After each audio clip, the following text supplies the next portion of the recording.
Hey guys, Jordan here, and I recently just watched the film Draft Day to fill the void of having no football in my life. And I came with the idea of trying to run a Madden franchise the same way Kevin Costner does in the movie, and seeing if the strategy actually works. But first, a quick summary and review of the movie Draft Day before we get to the franchise mode, just so we can understand it a little bit better.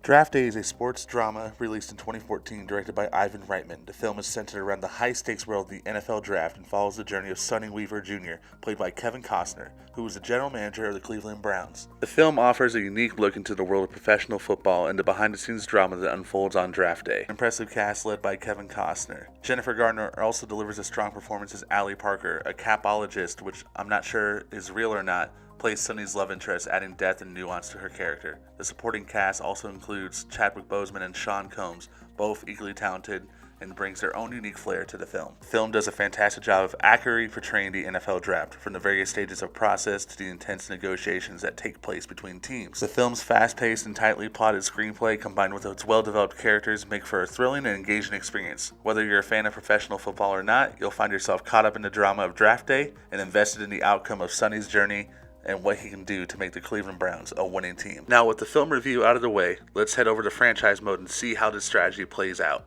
The film takes place on the first day of the NFL Draft in 2014. I even used the 2014 Cleveland Browns roster in Madden 23. Our first move is to make a trade with the Seattle Seahawks. We are sending the number 7 pick and 2 future first rounders for the first pick in the NFL Draft.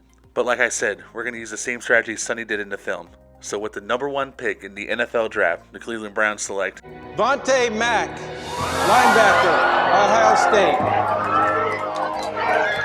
Now, with that surprise first pick of Vontae Mack, I was interested to see if, just like the movie, teams start getting gun shy of Bo Callahan.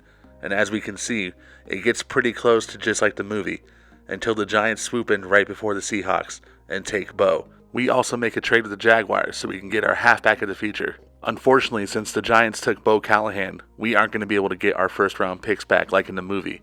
And I was really looking forward to calling the Seattle GM a "You pancake eating motherfucker." After that, we did auto draft since I have no idea what the Browns took in the movie. But here are our 2 first round picks. First up, let's look at our number 1 overall pick, Vontae Mack, coming in at a 73 overall. We probably overreached for him.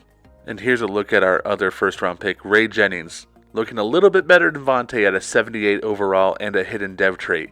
This guy could have been a steal. So with a quick look at our roster after the draft, we have Jason Campbell at quarterback, a pretty strong O-line, and it looks like we're going to be splitting snaps between Willis McGahee and Ray Jennings for running back. And there's no way we're going to spend the number 1 pick on Vontae Mack and not have him starting. So we're going to move him up 2 spots to our starting middle linebacker position. With the lineup set, we're going to fast forward to the midpoint of the season and see how our team is doing. And looking at our split backs, doesn't look terrible. Looks like about even for yardage on both our running backs, with Jennings actually having more rushing touchdowns than McGahee. But looking at Vontae, doesn't look great. No sacks, no interceptions, and only 25 tackles at the midpoint of the season.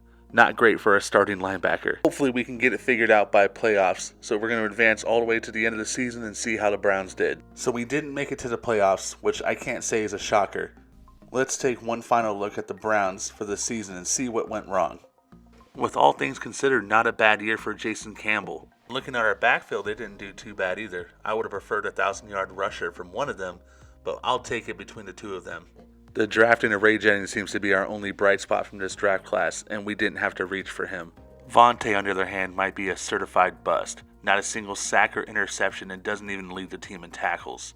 Vontae being a bust hurts even more once you look at Bo Callahan's stat line. To answer the question, does the strategy showed in the film Draft Day work in a franchise? Ultimately, the answer is no. We reached for Vontae Mack at number 1 and should have gone with Bo Callahan. In conclusion, don't run your Madden franchise the way Sonny Weaver ran the Cleveland Browns in the movie. While I can't recommend his strategy, I can recommend the movie for anyone interested in how an NFL team works. And as usual, guys, if you liked the video, like, comment, and subscribe. And I'll be back with another video soon. Have a great day, guys.